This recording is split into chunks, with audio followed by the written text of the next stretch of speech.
remember last year when I tried to play it cool and I was like, let's not do presents this year. And nothing turned up. And I was like, did you not give me a present? Yeah, you're like, I need a present. I expect one. And I was extremely disappointed last year and told everybody. Yes, but I mean, you guys hopefully know that I'm joking. But I'm not. Hi, guys, and welcome back to another episode of Life Uncut. I'm Laura. I'm Brittany. Do you know what I had to do last night, Britt? You're going to be thrilled. If I could have a stab in the dark, I'm going to say you had to milk Buster's anal glands. I've never had to do it myself. I take him to the vet for that. Every week? No, like once every 6 weeks I take him to the vet. Why don't you just do it yourself? Because you have to. No, it's not. I always thought you could do it from the outside, but then I had to be in the vet this one time. They made me hold him, and it was really traumatic for him, for me, for everyone there. And they put them inside and milk it. It's a lot. How are we here within 30 seconds? Because it's Life Uncut. Well, No, Laura that's said, not how I started and that's not how I ended my day. I didn't milk anything. I ended my day with a knit treatment, everyone. Family knit treatment. Here we are again. In the Johnson Byrne household. Yesterday we got the email from daycare being like, there is a knit outbreak. And then I kind of wrote to Matt and I was like, Lola has been scratching her head a lot. Did she have them? Yeah.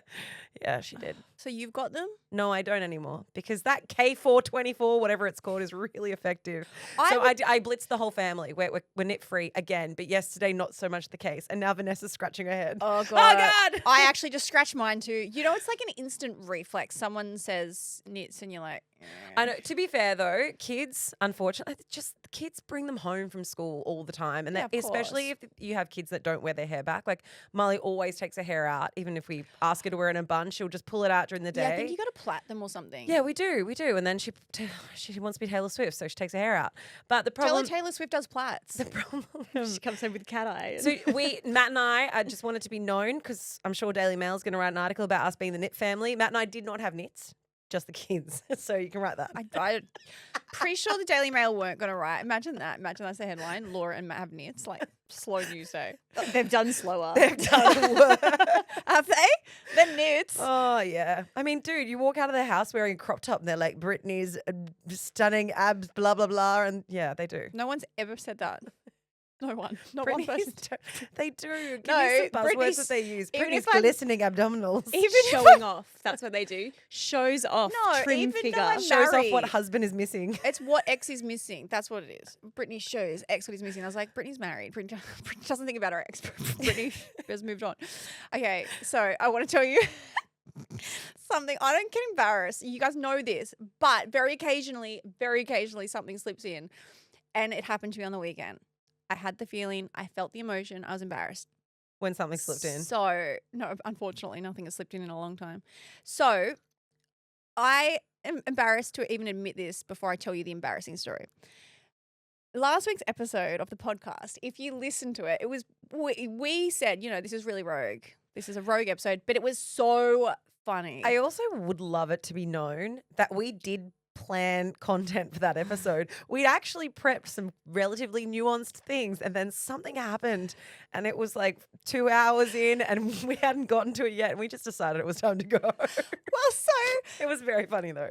it's one of the episodes that I got the most amount of responses from people just saying, laugh so hard, couldn't stop laughing, screaming, howling. Like this went on and on and on. And we got so many that I was like, I'm going to listen to it. I'm going to listen back right now. Usually it takes me a few weeks to listen to an episode after we've recorded it because I'm like, it's fresh in my mind. But I was like, wow, it must have been really funny to listen back to. I So- wish Keisha and I had the same privilege of that. Well, you gotta because edit we've it. got to edit Nah. it. We had to edit that steaming pile of shit. I listened to the episodes about 4 or 5 times by the time that they're published. That people have said to me, they're like, I don't know how you remember, because they'll message and be like, who was the guest that did this, or who, you know, Laura or Britt spoke about this thing, and I'll reply and they're like, I don't know how you remember that. And I'm like, I've actually listened to it 5 times by the time it makes it to your ears. Totally. Exactly. Repetition, right? But if I give it a few weeks, it's like a new episode to me because I don't quite remember what we said or did. Anyway, so many people had said that was so funny and they were laughing. So I was like, I'm going to listen to it. So I put it on in the car. I drove up to Bondi Junction because I needed to go to the shopping centre. Playing it out loud. Get out of the car. It's winter. So I put my phone in my pocket, my jacket pocket, and then I put my coat over the top. Get out of the car, walk in to the most packed elevator. And I'm in the elevator and everything is dead quiet. and it must have just hit against my leg, and my own podcast starts playing out loud in the elevator full of people. There's like 15 people there. And because it's on the inside pocket, it's dead silent. No one's talking. No one gets in the elevator, and it's just us. And so it's me listening to my own episode obnoxiously out loud on my iPhone in an elevator. And I was like, oh, sorry. And I'm trying to get it out. And as you're speaking, they're like, hey, that's you. No, and I was mortified. A, I was mortified at the fact that I was like, I'm obnoxiously just playing a podcast. B, I thought, if they know it's me, I'm playing myself out loud. And I'm trying to, because it's not in the outside coat. I'd put it in like my blazer pocket, and then I had a jacket. So I'm fumbling trying to get it off. We're screeching, we're laughing, there's sex. Anyway, I was just mortified. And it it goes, the elevator goes so long. And anyway, I finally get into my pocket. Elevator opens. This girl walks out at the front, and she turns around and she goes, don't worry, I like life uncut too. And then walks away. And I was like, oh my God. I was like, this is not me. I was like, I don't know why, I don't know what's happening. It's not me. I was so embarrassed. I thought, imagine these people that know I'm walk around playing my own podcast out loud. You do though. You do. It's fine. Oh, I was it's so embarrassed. No, you can't own that. There's some things you can't do. And playing your own podcast out loud in an elevator is one of them. I would say that this is akin to people who have themselves as their own screensavers. Because I was like, I think that was you as well. Let me just check. No, I always have me, but I have me and Ben from the wedding. Yeah, so cute if it's a couple photo. But when someone's just gotten hot and then they have a bikini photo of themselves, or no it's one has their own yes. bikini photo on their phone. Yes. No, they don't. People aren't doing that. If you do it, change it now. Do they really? Okay, people always do it as a strategic one. So they've gotten fit, and then they've gone on a holiday, and it's them in a bikini, a bit of sunset. So it's the sunset photo, but really we all know it's because you're hot in a bikini. We've on seen your it. own phone. On your own, yeah. I don't know. Maybe it's a 20-year-old thing. Maybe I'm too old. I don't have any photos of me anymore. I'm literally the other day, I was like, after I have this kid, can I get a facelift and start it at the knees and just pull everything up? That's not called a facelift. Can I just pull the whole thing up and then just tie it off at the head? Poor guys, can I get a labiectomy and just trim the eye as well? Start it here and end it here. No, I'm not loving photos at the moment, but that's fine. Can I ask you guys about the phone screen thing? Have you ever, most of the time I think people would have their partner, if they have one, as their phone screen. Maybe your kid, maybe your pet. Me and Delilah. Sometimes if I'm a bit annoyed at him, if it's a photo of him on my phone screen and we've had some spicy fight or whatever and we're in that steamy, I swipe up and I change it to a location photo. That is so petty. That is the most petty thing I have rotating photos on my phone. So mine is I've chosen the kids and Matt and I get a rotating pic of them that comes up. But it's created this real popularity dynamic in my household because now the kids get really offended. So if Lola sees it and Marley's been on there too many times for her liking, she'll be like, why is it always Marley on the phone? You don't love me. And so then I have to put Lola back on and then 10 minutes later, it changes every 20 minutes. Because you've got nits, Lola. It's because you're ground zero of the nudes. I remember when I tried to do that and I realized quick smart, I'm in a long distance relationship and I have a lot of nudes on my phone that I couldn't do that. I had sexy lingerie photo pop up on my screensaver. That's very interesting because I actually think that it is very AI savvy, that it doesn't just so it knows what it's rotating through. When you pick a person, it doesn't put nudes on there. So I shouldn't say I have lots of nudes. It was a hot photo. But I've taken photos, and this probably sounds weird, but it's in the most innocent way. I've taken photos of the kids in the bath or the kids in the shower and stuff, right? When they're just this is the most innocent way I take photos of my butthole, but it's super innocent. I've just taken photos of Matt with his penis out. It's fine, it's super innocent, and those ones have never popped up. So I don't know what you're talking about, Britt. Mine popped up, let me tell you. That's why I can't have a rotating photo. Oh, well, anyway, I don't know how we arrived here, but here we are. Anal glands to from anal glands to Matt's nudes. We have something very big that is happening this week. Do we? It's Brittany and Keisha's birthday! Yay! I thought you were about to say there's another big life announcement, and I was like, not again. No joke. I didn't know what you were about to say. I was like, do I know this? I didn't know what announcement you're about to make. Tomorrow, if you're listening to this on the day that it came out, Wednesday, tomorrow is Brittany and Keisha's birthday. It is literally half of the team's birthday tomorrow. I know, and we're both cute, both 33. It's cute. I'm actually turning 32. You're turning 30. I don't want to age you. 38. Don't age me, yeah. Okay. Are you 38? No. Yeah, she is. Isn't it crazy though that I know we discuss this every single year, but of all the days that you guys could be born, the fact that it was the same day. What I really love about it is because I've never really been a big birthday person. You know, I think you kind of tend to fall into one of two camps. You're either the person who celebrates their birthday, loves the attention that comes from it, wants to celebrate, you know, everything that has to do with it. Or you're the type of person who's kind of like, take it or leave it. Like I really just, I feel a bit awkward about it. I know. We talk about this every year. It's like, if anyone's listening, they're probably like, guys, you talk about this every year. But it's true. I hate birthdays. I hate birthday week. I go into like a depresso mode. I've always hated them. I probably always will hate them. I don't know why. I hate them less because we can share it. Oh, same. Me too. That's what I was about to say. You cut her off. I was just, if you didn't interrupt me then, I was sorry for interrupting. I was going to finish with, but since I met you, it's better. You're the light of my life. The end. You can speak again. I'm trying something new. No, but I really enjoy that we get to share it because it makes it kind of a little bit less, I don't know, I feel less weird about, you know, having the attention on it. And I like that I get to share it with someone that I'm so close with. It also makes it easier to kind of, you know, do the birthday dinner thing. Well, what I do want to say is, and it's no one's fault, Keisha, it's not your fault, but Keisha and I always do something together on our birthday, but Keisha fell in love and she's with her Toblerone and obviously I fell in love too, but I'm still single because and I was like, what should we do on our birthday? And she's like, oh, I've got dinner with Tobin. I was like, yeah, obviously.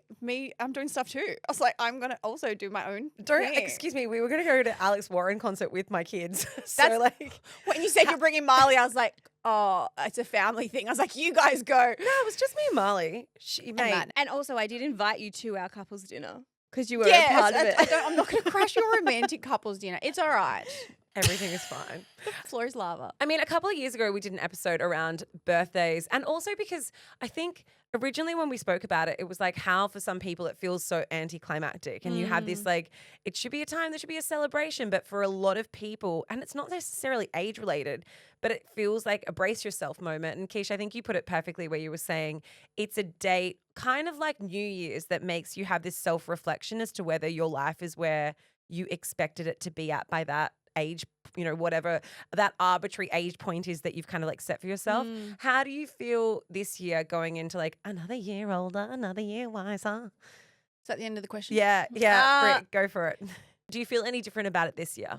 Yeah, and it's interesting you ask because it took me a second to recognize this. So on the weekend, I was like, what is wrong with me? I don't want to throw around the word depressed, but I'm going to say it as in like I was flat, right? Like I was so depresso. I was so low. I just was crying so much. I didn't want to go out. I didn't want to see anyone. I just like was feeling really sorry for myself. And I can say that like it's not warranted. I have a great life and I can also recognize that. That doesn't take away from, you know, and it doesn't take away from the fact of you feeling low. Sometimes I feel like it can actually exacerbate it because you're like, but I have all these great things. Exactly. And I still feel so flat. Yeah. I told Ben, I was like, I just fucking hate everything right now. Like I just don't feel good. I'm not happy. And it's such a throwaway comment because of course I'm happy. But in that moment, I just felt like, and then I always forget, no joke. I forgot it when you just said now, like big week. I forget it's my birthday. And it took me a second to be like, oh, it's my birthday week. I wonder if that is preempting the feeling just because like I always used to hate my birthday because I always felt really alone on it and it was the reminder of like you're doing this on your own again. It's another year and you're in the same place you were last year even though, you know, everything else for other reasons we're not. I'm married, career's great. But there's still a moment of like, oh, I'm still just living alone and not with my partner and not celebrating and you know, everyone else is moving on with their lives, but I feel stuck. So that was my feeling. Like you're having your babies and you've just bought a house, you're moving in with your partner, you're celebrating with your partner. I'm still just living the same way I did last year. Even though I got married, nothing's changed. I still don't have that connection or relationship or special moments. I don't get to go home and see him. You know, we talk for half an hour in the morning and if I can stay awake until midnight, I speak to him for 20 minutes and it's vice versa. And I just was like, oh, just for another fucking year. I was like, it just takes away anything. So it's just nothing to me. Like it just feels like nothing. I don't feel happy about it. I don't care that I'm older. I've never felt better in my body and comfortable with who I am. And that is such an interesting thing with age. And every year you get older, I get way more comfortable with who I am and like sure of myself and my life decisions. And so it's not that, it's just the feeling. I think for me, it's just the relationship aspect. It's not the age. Well, it's yeah, not the, and it's another big milestone. And you're like, and I want to be with my husband. Totally. And he's not here. Yeah. But also, I think it's, I know that there'll be people listening to this who aren't maybe regular listeners or who've just tapped in and they're like, well, why don't you go then? And I think next year there's going to be things that will look different. And like once we know exactly what that's like, we will be able to share that with you. But yeah, radio makes things quite tricky at the moment. Yeah, we will definitely be taking steps next year to see each other more and spend more time together. Totally. And I know that all the lifers understand nothing changes for the podcast. Like we're so lucky we can do this anywhere. But yeah, that's the feeling. And I think when I look back at my 20s, by all accounts, your 20s, you should have more energy. You should feel younger. Things haven't started sagging yet and going south. You've got less wrinkles. Like, you don't know what you're doing with it though. It's wasted youth. But that's why it's interesting because I feel way better in myself now. And I always used to hear people say that and you don't understand it until it's unfortunate you can't have the confidence and wisdom of your 30s and 40s in your 20-year-old life, but you don't have, I don't know, they come with their pros and cons, but I've never felt better in who I am and where I'm going and what I want. So I feel good like that. Yeah, absolutely. It's the whole adage, youth is wasted on the young, right? Yeah. What about you, Keish, this year? Yeah, I mean, we have spoken about this over the years, and I think I remember it must have been 3 years ago now because I remember talking about this for the first time and I didn't know there's actually a word for it. It's called milestone anxiety. So like you said, Laura, a lot of people experience it around these kind of monumental things where you reflect on your life and you go like, does it measure up? Is this where I thought I would be? You know, what did I want in my life? What did I kind of want to achieve or what did I want to have? And it kind of makes you put a magnifying glass on the things that you don't. And then the year later, I remember speaking about it and saying like, I actually feel really guilty about the fact that I feel so much better and so much happier with my birthday rolling around because I'm in a happy relationship. And I was like, I kind of feel a bit pathetic for that because you shouldn't need a relationship to make yourself happy. And, we've done all this work on like loving yourself and blah, blah, blah. But yeah, but sometimes that's a wank fest too. Like it's easy to say you shouldn't need a relationship to make you happier. But if you're in a healthy relationship, it's likely you are going to be happier. Like you don't have to be in a relationship to be happy.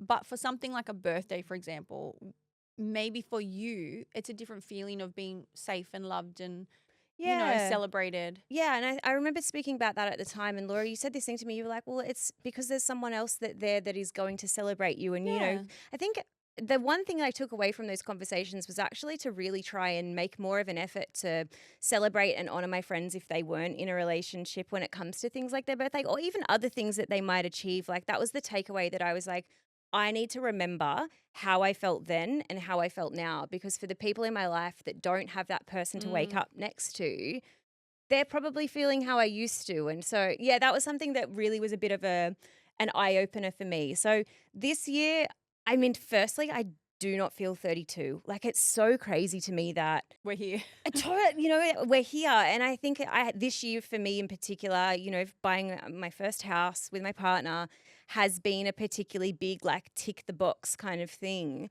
And I feel as though I am making really good steps, but I still don't feel as though, I have all the things that I thought I'd have at 32. And I think I'm just learning to be a little bit more comfortable with that and just go, it doesn't look how I thought it was going to, but maybe that's kind of part of the fun. I also think it's because the goalposts keep shifting. So like you can set these expectations for yourself years in advance and be like, I'm going to be here by the time I'm this age. And like a 5-year plan is great in theory and life rarely follows that 5-year plan. Let's be real. And I also think there's been a couple of things that have happened in my life that I thought at the time were just terrible, mostly career related, where there's been forks in the road, things have happened that are outside of my control. And I've just been like, oh my gosh, it's all been for nothing. One was that I did degrees in a certain area that I never ended up pursuing. Then you worked for Life Uncut and it was fucking horrible. and you got stuck then I was in radio and, we all got made redundant on our birthday, actually, ironically. And I was like, what? Yeah, we've got something to tell you after this. Second time that's happening. And, those things not working out ended up being the biggest blessings in disguise because it redirected me to something that made me so much happier. But you can't see it at the time. Sometimes you can only see it from hindsight. So, yeah, I don't know. This birthday I actually feel really comfortable with, and not because I'm going to do anything, like we're just having dinner at home. I am wondering if, look, not going to care either way. wondering what if Ben's going to send me something. Remember last year when I tried to play it cool and I was like, baby, let's not do presents this year. And I was like, let's save for a house and like, let's just save for our flights towards each other because we fly so much. Let's not get presents. And then nothing turned up. And I was like, did you not get me a present? And he's like, he's like, baby, you literally said we're saving for a flight. And I was like, obviously I didn't mean that, babe. He was like, you trapped me. I mean, I can recognize that. But I haven't been so forth with the no present this year. So Yeah, you're like, I need a present. I expect one. And I was extremely disappointed last year and told everybody on my very big podcast. yes, but I mean, you guys hopefully know that I'm joking, but But I'm not. do with it what you will. Well, look, speaking about last week's episode on Wednesday, if you haven't listened to it, just go back and listen.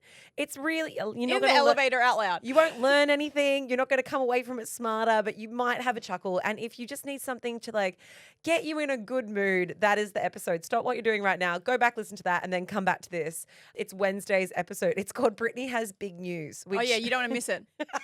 If you haven't heard my news, you did not want to miss it. I did actually name the episode with an asterisk and not, and Laura removed that. Yeah, because you can't give it away, Keisha. if we're going to say Britt's got big news, at least lean into it hard. Britt's got big news, not. Keisha named the episode in the back end and she was like, Brittany has big news, but we're just kidding and it's actually not big. Don't listen to the episode. It's really boring. And I was like, I might delete all of that. Yeah, whatever. I strung you along, okay? And some of you were mad. Actually, there was one review. Where's my phone? It's so funny. We don't often breadcrumb. There was one review that really gave me a tickle. And Golden Life Kate, I hope you're listening. It said clickbait. Complain about Daily Mail, then post a clickbait fake news episode, then brag about being 2 on the charts because of clickbait. Boring, not funny, definitely not brag-worthy. Sorry, Kate. How many stars did we get for that one? Kate gave 1 star. Okay. It's a tough crowd, Kate. Kate wasn't a fan, and that's okay, Kate. But it was very funny, and something that happened in that episode was that Britt really had an issue with my shoes, okay, everyone? She had I an really issue. didn't have an issue. I think that's evident. I made one comment and I've learnt to never say anything again. One unsolicited comment when I don't have a lot of shoes at the moment. Today I'm wearing now debatably she's playing it into I don't have any shoes. Oh. debatable. These are probably worse, but I'm now wearing plastic shoes that are probably boat safe to this recording. However, they're everything safe. this is going to be very confusing for anyone who's watching on YouTube because I'm pretty sure I'm wearing an identical outfit to what I wore last Wednesday. I think Pretty the similar. only thing that I've changed is the shoes. So apologies for that. Let's just take a little step back and revisit this. Your shoes just remind me of little elf shoes. I can't take you seriously. They're the only thing comfortable that I can wear. My feet fits me right now. My feet are so swollen that like my normal shoes don't fit. They feel too tight. It is so the I wear only thing these you've every ever day. worn for like the last 3 years. I like them. Thanks, Kish. I get a lot of comments on them. Not from you, Brittany. Go fuck yourself. Oh, I don't particularly like them. But that's okay. I get so that many surprises compliments me. on these shoes, and Lola calls them my fancy shoes. Do you reckon? And they're not Do you just from reckon my they're child. genuine? Fuck I'm off. joking. I'm joking. I like them. They suit you. Oh, shut up! suit you. That is a backhanded compliment. I stand by it. You don't have to defend yourself anymore. I'm sorry, it's not. I'm not defending it. I listened to that again and I was like, fair play. Didn't do anything wrong. Didn't say anything wrong. Actually, so many people messaged me and said, I'm on your side. It's okay if you're good friends to give feedback that you might not like something particularly. Not for me. Can I give my advice on that? If your friend didn't ask for feedback, it's probably unwarranted. If someone just rocked up to work wearing clothes, it's not your place to say, we're not sure about those shoes. That seems like unnecessary feedback. You know what's interesting to me is how much what I said has been taken out of context and twisted. I literally said, look at your little elf shoes. That's what I said. And you went, fuck you. And I was like, well, they're the pregnancy hormones, but I'm not going to say that.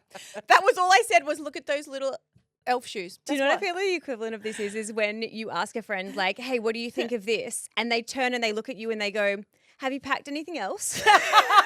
No, they're like, what's the other option? Yeah, like, what are the other options? What else have you got? But I would want you to say that to me. I think if we're friends, I would want you to be like, what is that? And if I like it that much, I'm not going to care. But like, I would still want your feedback.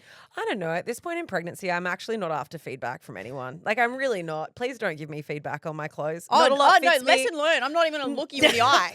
I was like, I'm not going to look at you sideways. I'm not going to address you. I'm going to bow to you when I enter. I'm going to kiss your feet. Ew, never doing that. Can you suck my toes? You could not pay me. How much?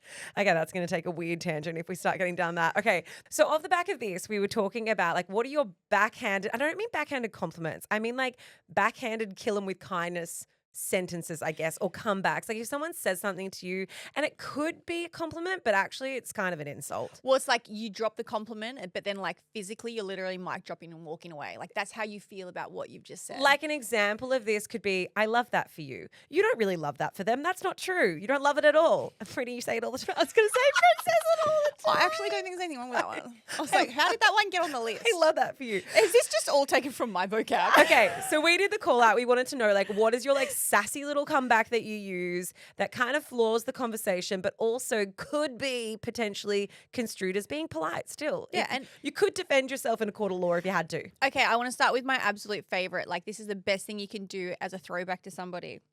I wish you were as right as you are passionate. That's good. That's good. Just leave it. Drop it. Walk away. What about when people say, like, you know, look, it doesn't matter what anyone else says. I really like you. Oh, that's so passag. It's so mean. Yeah, don't worry about what everyone else has been talking about. You're like, what? Such a power move, isn't it? It's okay. We know that's the best you can do. That in a work capacity would absolutely destroy someone's self-confidence. I know you've tried really hard and this is the best that you can do, but it's not good enough. Okay, what about this? I don't have the time or crayons to explain this to you right now. I'm surprised you felt comfortable saying that out loud. Have the day you deserve. Wisdom has been chasing you, but you've always been faster. It's your lie. Tell it how you want. That leans into like, there's three sides to a story. Oh, sweetheart, you're so pretty. Oh, sorry. No, awful. I'd be like, awful. thanks. Keisha's like pins that comment to the top. Thank you so much. That's the kind I've been trying something new. That's the comment that you screenshot and put on your story. It's like, you can't believe people are so aggressive just because it's like, you're so pretty. The last one I want to say is something that I say a lot, and now I might need to reconsider if I say it, because I don't say it passag. I just use the term bless. Like, oh, bless. Yeah, bless is fine, but I say it as in like, oh, that's so sweet, thank you. That's how I use it, but I think maybe I might use it in the wrong way. But if someone said something to you, like they've asked you for something or they've like told you their political stance and you go, oh, bless. Well, no, for example. It hits different. For example, my car broke down on the weekend and one of Keisha's friends who I know messaged me and she's like, I have a spare car, like if you want to use it. And she was really nice. And I wrote back, bless. I was like, bless, thank you so much. That's so. No, that's fine. Yeah, that's a normal compliment. Yeah. So then when I read it on this passag thing, I was like, am I like, is that a demeaning thing to say? But I just mean like, I literally, for the most non-religious person you've ever met, I mean it as in like, bless your heart. That is the kindest thing. No, I think that's fine. I think it would be like, you know, it would hit different if someone was like, oh, I'm really into Donald Trump's policies. And you were like, oh, bless. Or like when that guy said he loves me and I didn't want to say it back. Imagine if he's like, I love you and you go, bless. Or you say, I love that for you. I admire your confidence. I love your confidence. Speaking of birthdays and reflections and everything that comes along with it, I came across this Substack that really resonated with me, which is interesting because it's written by a woman called Leanne Ely or Eli, I'm not sure. She's a New York Times bestselling author, but she is in her 60s. And it's an article about reflecting on the decade prior and what you've learned in that time. It's called If I Were 50 Again, Here's Exactly What I Would Do Differently Because I Waited Until I Was 60 to Figure It Out. And now, before anyone loses interest because you're not 50 and you're not in that decade, we do have some 50-year-old listeners, but we also have 20-year-old listeners.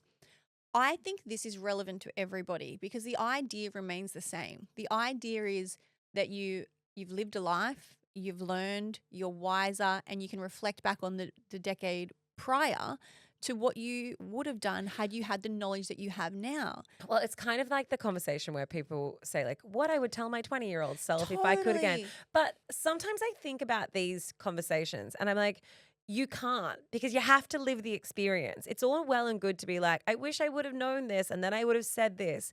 And it's like, but you would never have learnt that lesson if you didn't have the experience of being XYZ in the first place. So I don't know, sometimes I think it's akin to like having regrets or not being able to value something when you have it, but people arrive at a destination at all different times in life. But I want to read you the opening paragraph. Leanne starts with, if I were 50 again, I'd be dangerous. Not because I'd suddenly be rocking leather pants and starting a retro girl band, but because I'd finally understand the one thing that no one really tells you. Our culture may worship youth, but you don't have to kneel at the altar. Aging is a privilege. Irrelevance is optional. Use your voice, take up space, and never ever apologize for any of it. And heads up, 50 is not old, but it is undervalued. Let me explain. It's when those body whispers become full-on nudges, when your people-pleasing tolerance shrinks faster than your estrogen levels, when the idea of reinvention starts sounding less like an overly used word and more like a great idea. So, if I could take a time machine back to 50 with the clarity I have now and the collagen I wish I had, here's exactly what I'd do for my whole self. So basically the article, she's broken down into these 4 key pillars, which are heart, mind, body, and soul. And she sort of explains each a little bit. Now, we're only going to touch on the ones that I think we really connected with. But for me, the first one was heart. I would detox my relationships before I detoxed my liver. So she goes on to talk about the importance of keeping people in your life that you actually want to have in your life, people that are adding to it and not taking away from it. Well, I think with this one is that we get so caught up. Okay, obviously we all know what we need to do for our own health and everything. And there's so much that you can do on working on yourself and bettering yourself, ice baths and whatnot. But also I think the part of this that is really quite important is that we spend a lot of time being affected by the relationships that are around us. And we hold on to people who don't serve us, whether that's romantic relationships or friendships. And I'm not saying go out there and be brutal and fucking cut them all at the knees. But maybe you do need to. I think that's her point. Her point is, she says a true detox starts with the people in your life that shouldn't be there anymore, not some gross green juice that makes you gag. I guess what she's trying to say is the importance of health. We underestimate the impact that negativity or people in our lives or those connections in our lives or relationships that we're keeping around, when deep down you know they are not right for you, they're not serving you, they're not bringing you the love, positivity, great energy. When you know that, you have to ask yourself, well, why are they here? And why do I feel like I need to keep them and people please? And like, you know, I've been friends with them for 15 years. How can I cut them out now just because they're being a fuckwit? But we find it, myself included, we find it very difficult to cut people that have been involved in our life for a certain amount of time. Yeah, but I think that there is a reason why we find it difficult. And that's because relationships, especially long-standing ones, you're still able to see the good or the good times or reflect on things that have been wonderful. And it's very easy to look at something and go, I should have just cut all those people that didn't serve me. Most of us aren't able to be that ruthless with our relationships. And we also shouldn't be that ruthless with our relationships. I think it's important to keep this in mind for things like if you're in a really toxic relationship that absolutely affects your mental health and your life and you know, or you're in a marriage that's unhappy and stagnant and nothing has changed and you know it's not going to change, and so you're like, all right, well, I can just foresee that my future is going to be this forever and no one is actively trying to do anything different. Friendships, I think sometimes are a hard one because as much as like it's easy to get on a podcast and say cut those friends, that, you know, it's time is limited, sometimes friends are more transient in that you might only see that person once or twice a year. How much are they impacting your life? Do you need to go through the severance of cutting a friendship? I think that sometimes we look at it with such absolutes, and you can have people that move from being really close friends to going into sort of more as like, you know, and I don't want to say acquaintance because they're not an acquaintance, but they're a 1 or 2 times a year friend. I think there's ways that you can manage this that allows you to preserve your energy without having to people please. And the way I kind of interpreted this more so is that I think a lot of us live our lives people pleasing and saying yes to doing things that we deeply don't want to do with people that we just can't be bothered to do it with, but we do it because we feel like there's some expectation or we've committed to plans or it's been so long since we've seen them, we feel like we have to. I think that they're the instances where you can actually kind of reserve your energy and assess whether or not you have the time to keep that many people in your life. Do you know what word really stood out to me? She asked this question, does this obligation serve any purpose other than to make me feel guilty? I think the word guilty is really what I have tried to learn to grapple with, because friendships are going to be different maintenance levels and also depending on different stages of life. We've all got those friends where you might not talk to each other for a month or two, but then you catch up and it's all great, and there's never been that animosity of like, well, you didn't message me for 2 months. You know, I think for me, I read that and I was like, are there friendships in my life where I feel guilty if I haven't made an effort for a certain amount of time? And is there a reason for that? If they've been going through a really hard time and I've not reached out, I should feel guilty about that because that's not being a very good friend. But if it's just kind of like standard every day and there's that obligation that you have to maintain something, I find that really emotionally exhausting. But my understanding of this is that it's not at these levels that you guys are talking about. Of course, you're not just going to go and cut your friends if something happens. This is at a higher level. people that are not sparking peace, people that when you leave, you always feel more empty and exhausted than when you gain. Criticized is a big one. Because there are those relationships, right? There are those relationships where you feel the guilt. We've been friends for ages. I need to show up. I could not think of anything worse right now, but I need to be there for her. So there's the obligation. So then you go there and they unload on you for however many times, which is totally fine. That's what a friendship is, right? It's give and take. But there are certain friendships that run their courses, and that every single time you leave, your cup is so much more empty and your mental load is so much greater. And I think they're the friendships that she's saying, okay, does it spark and bring peace, or does it bring chaos? Are there so many red flags and I just feel the guilt and obligation to maintain it because of the sunk cost fallacy and we've been friends for 20 years? I think she's talking at a greater level, and I do think she's leaning a lot into relationships that are probably romantic as well. Like when we know deep down that it is ruining our life, but we love them, we want to make it work. We want to put the energy in. Because you see the potential. Because you see the potential. So I think it's those that, and it's always easier to take a step back outside of that looking glass and look back in and say, oh, cut those people. That's always easier than when you're in the relationship. But I think that's why these conversations are important. But it also depends on who that relationship is with. Like it's very different if it's a friend from school versus a parent or a sibling or an aunt or someone like, people would have these relationships with their parents where they feel as though every interaction they have with them is just kind of criticism and makes them feel guilty, and they don't walk away feeling good for themselves. It's much harder to remove yourself from certain relationships. And I think that is a really important thing to identify. But of course, if you find that you have people in your life where every single time you leave them, you feel depleted or you feel criticized, or the relationship has become one where you are the support person. I think that happens a lot, is people use their friendships as a dumping point for complaining about something they're unhappy with. And I understand that that's normal and every relationship goes through ebbs and flows. But sometimes you see a pattern where you're like, I'm only the dumping ground for this friend. Sometimes I'm like, should I send you an invoice for therapy? Yeah. And I think I have some friendships like that where I'm like, wow, I feel like every time, doesn't matter what's going on, it's always because you're having a hard time. And that becomes an exhausting friendship after a while because there's no give and take to that. It's just a take relationship. And so I think that's a really big one to be aware of, but we're all guilty of it. And I don't think anyone perfectly Britt just came in this morning and was like, I'm depressed. Oh, I was sad and I cried. Not that at all. No, I'm joking. But I think it's a really hard one to ever get a place of peace with, because I think you're always going to have some of those relationships that circle around you at different times. Yeah. Okay. What hit home for you? I really enjoyed the breakdown on the category soul. And I want to read this to you because I think that a lot of women who are currently finding themselves either in relationships that don't make them happy, or maybe you're in the trenches of motherhood and you have deprioritized yourself so much that you don't really recognize who the fuck you are anymore, you'll resonate with this. By 50, a lot of women have done a lot of living for everyone else. We have raised kids, held marriages together, kept households running, built careers, survived heartbreak, made sacrifices. And somewhere along the way, our own desires got shelved. Not because we didn't have them, but because everything else got in the way and we got used to waiting. If I were 50 again, I'd stop postponing the things that make me feel alive.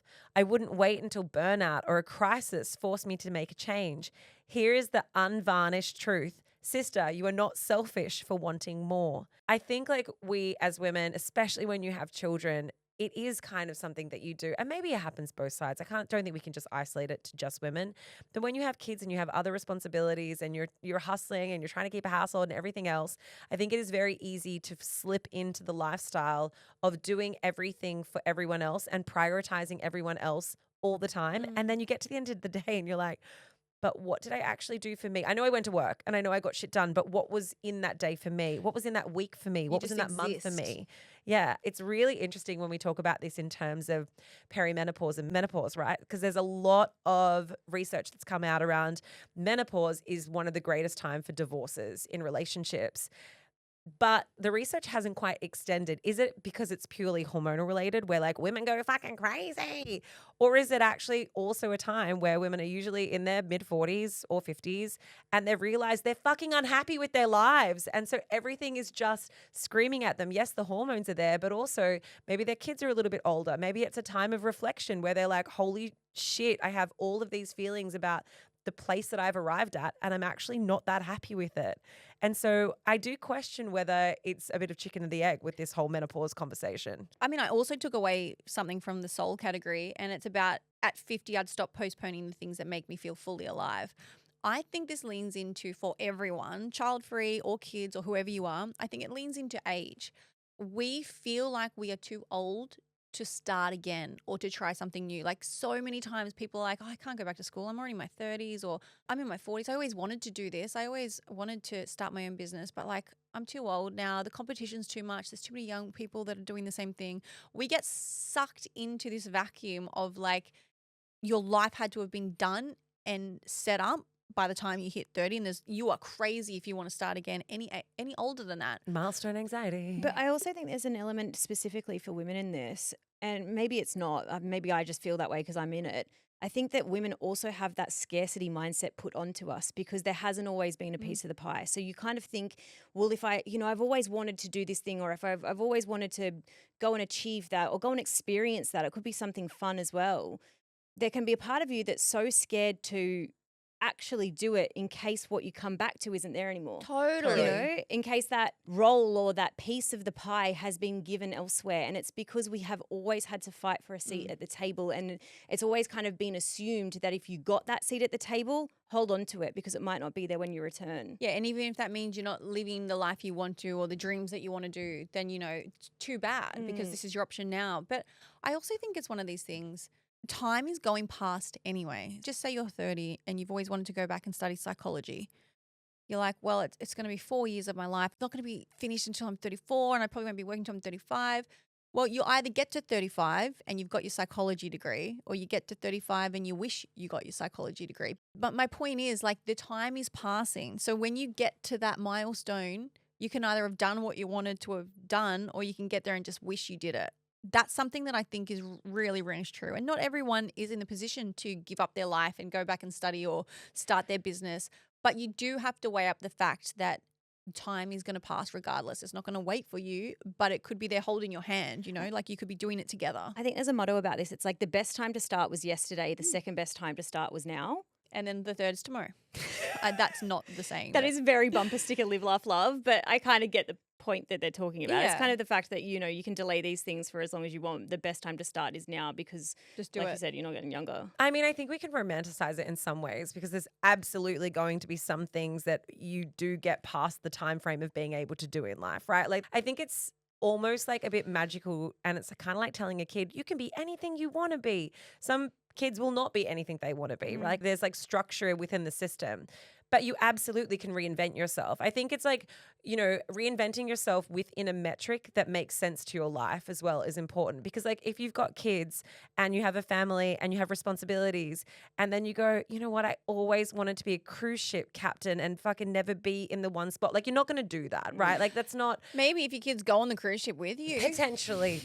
But like, and I think that that's why sometimes this concept gets hijacked because it's all great in merit, but then people are like, oh, well, but if you're 72, you're not going to become a surgeon, because then you'll be 85. And, of course there's going to be limitations to this type of stuff. But I think the really most important concept around this is like, if you want to make a big life pivot, there are small and incremental or big changes that you can make at any point in life, which will lead you to something that's more fulfilling. And if you feel stuck, you don't have to just maintain and be stuck. But the thing is, unless you're the one who's willing to change something, fucking nothing's going to change. And you also need supportive families or a supportive partner. Like if you've got kids and you want to go back and study, of course you're going to need help. Like it's not like limitations for some people. Yeah, there's always limitations, but the idea is whatever life you're in now, it doesn't have to stay that way. And whatever pivot that is, it might be small, it might be big, it might be completely left field, whatever it is, it can be done obviously with the right pillars. I don't want anyone to write to us and say like, I could never go back to uni, like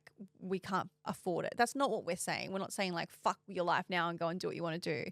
But there are ways to get unstuck. Yeah, absolutely. I mean, there's other pillars and categories that are broken down in this. If you feel like you're in that phase of life where you're like, I need an overhaul, there is something, or you feel that shift and that dynamic, go and read the whole Substack because I think it's really enlightening the way it's been put. And it's always nice to see other people's reflections. But I also think it's nice to like sit back and, I feel like we've made this a birthday episode, so let's lean in hard.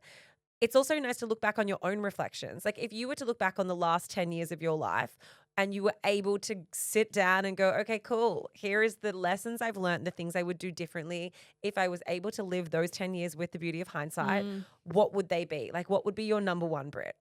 That I would do differently? Yeah. I mean, I thought about this all night. What would I have changed? What would I have done differently? Was there a regret? What did I wish I didn't do?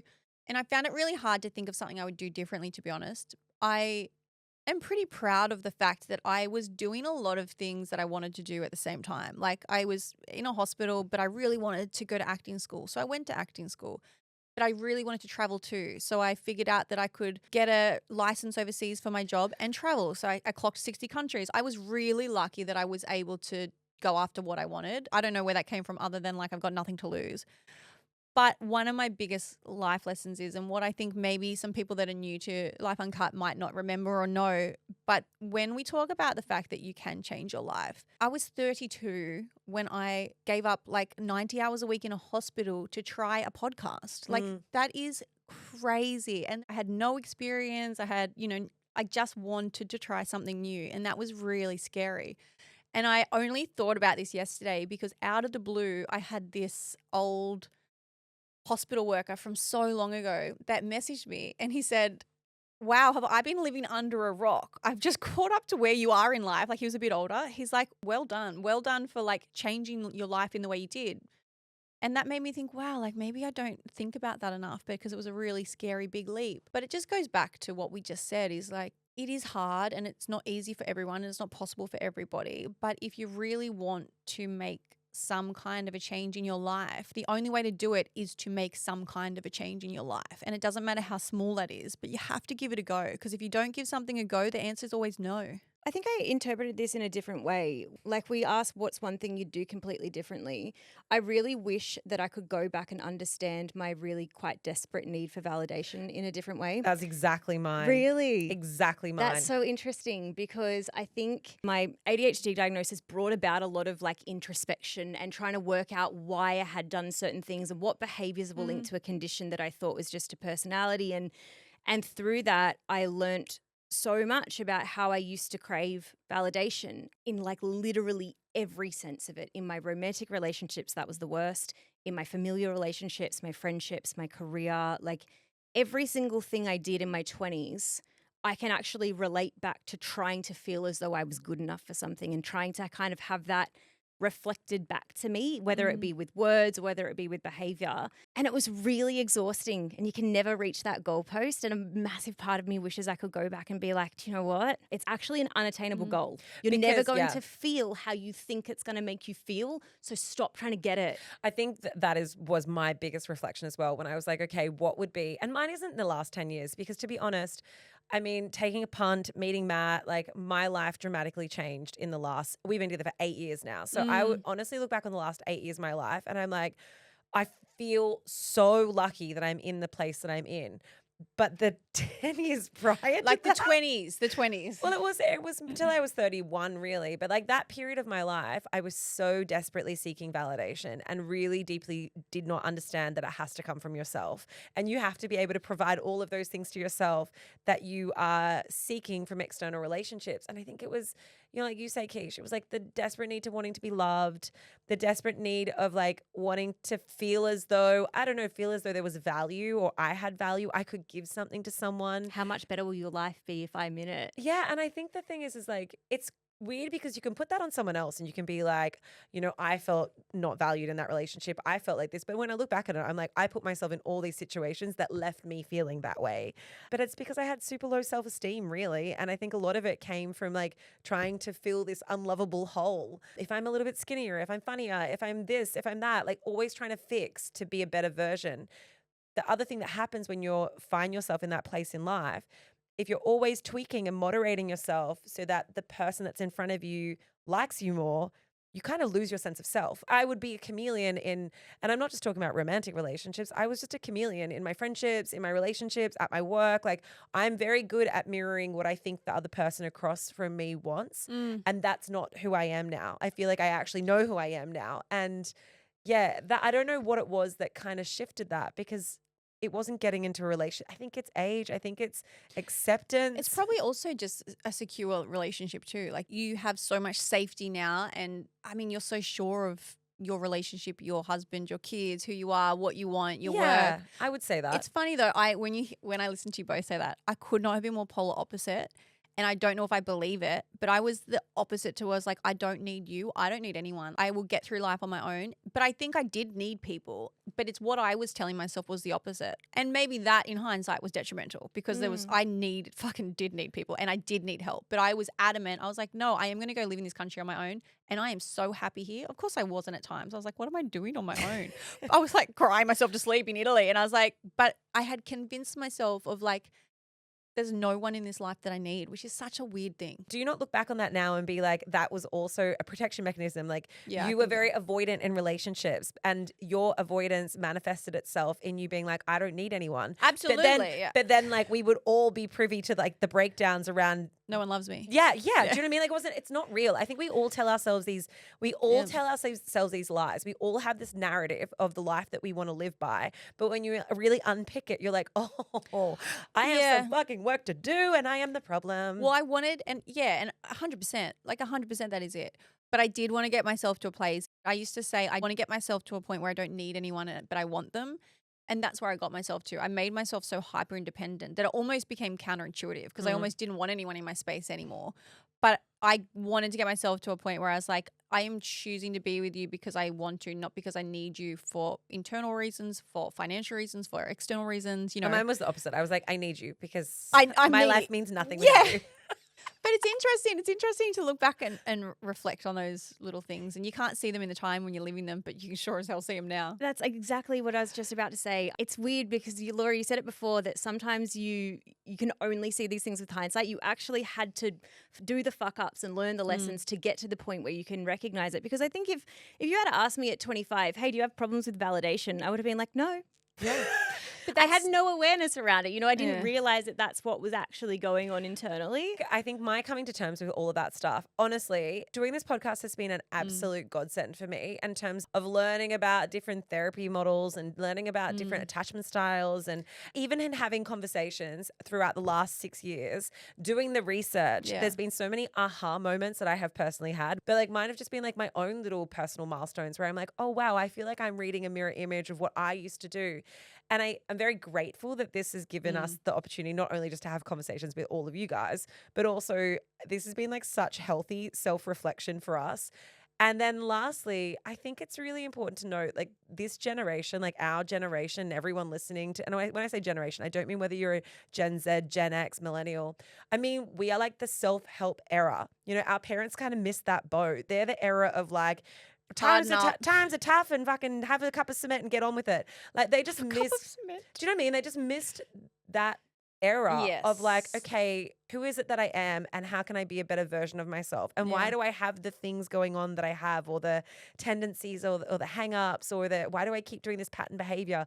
We're the first generation to really ask those questions and for there to be resources that are accessible enough to figure out some of the answers. Whereas I kind of think about our parents, and maybe it's what gives me a little bit more grace for some of the characteristics and behaviors, because I'm like, you know, my parents aren't seeking out self-help podcasts. They don't even know what that stuff is, you know? They just missed the boat on being the therapy generation. Well, it is time for Suck and Sweet, our highlight and our low light of the week. Laura Byrne. Hello. Started off with the suck. Okay, my suck for the week is, and I feel like I said it last week, that this is the best pregnancy I've ever had. It is, hands down. It's been the easiest, but it's very close to due date. And I genuinely feel if I'm standing up for too long, my cervix is not built like it used to be. I feel like I have a head hanging out of me. I'm in denial. I'm like holding my own vagina. Yeah, no, it's not my head. I'm holding her head in. No, like honestly, by the end of the day, I'm so heavy. My hips hurt.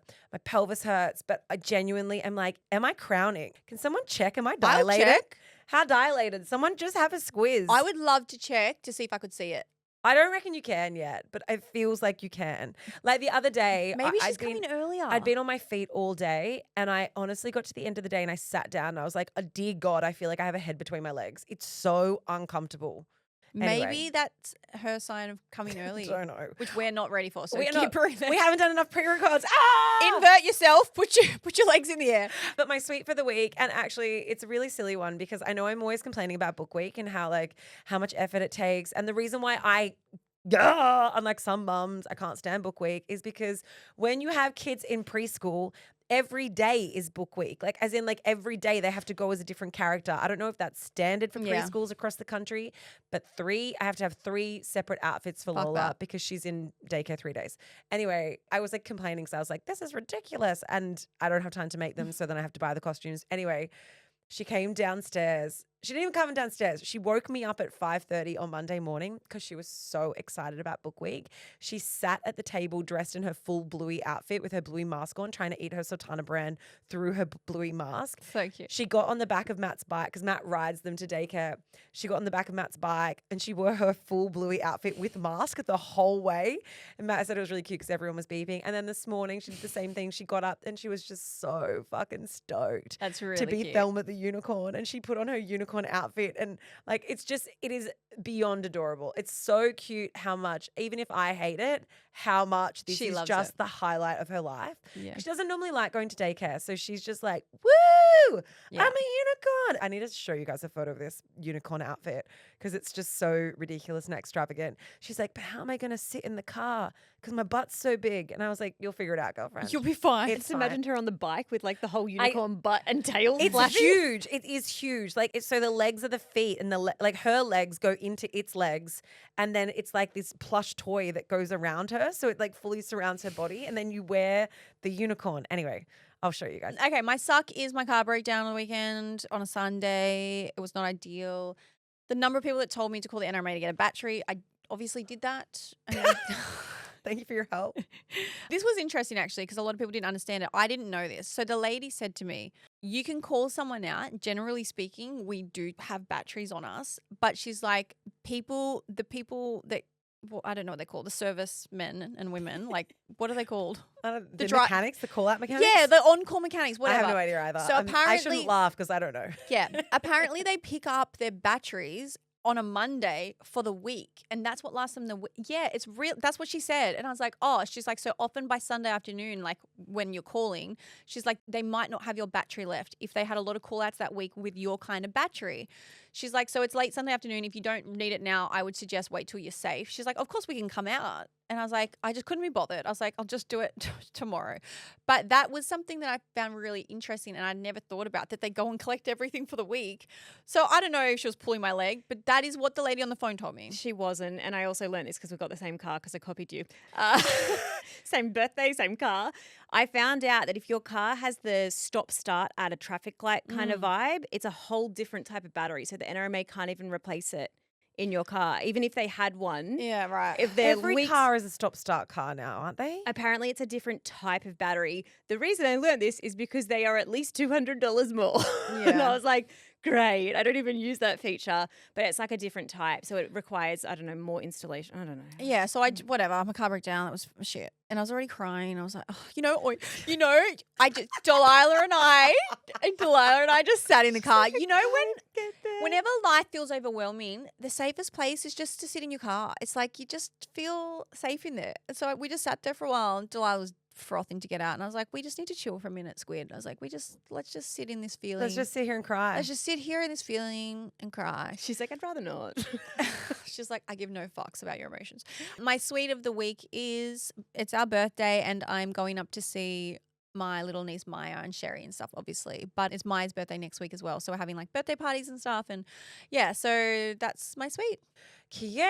Well, that is it from us, guys. We are out of here for today. And if you have any questions for Ask Uncut or you want to slide into the DMs, that's at Life Uncut Podcast. You can join the discussion group at Life Uncut Discussion Group, or you can watch it all on YouTube and you can see the repeat offense of outfits. Laura's always oh, dude, I just watched a video the other day. You throw the biggest leggies. And there was a video the other day where your computer wasn't on your lap and it was just a leg spread into your vagina. And I was like, just put a banana or an emoji over it next time. I wish that I could say that it's pregnancy related. It's probably not, but it's worse at the moment because I have a whole stomach to accommodate. And you often have holes in your pants in the crotch. So it's like we can see, right? I can see that the head's not quite out yet. If that doesn't entice you to watch the YouTube channel, I don't know what will. Anyway, guys, you know the drill. Tell your mum, tell your dad, tell your dog, tell your friends, and share the love because we love love.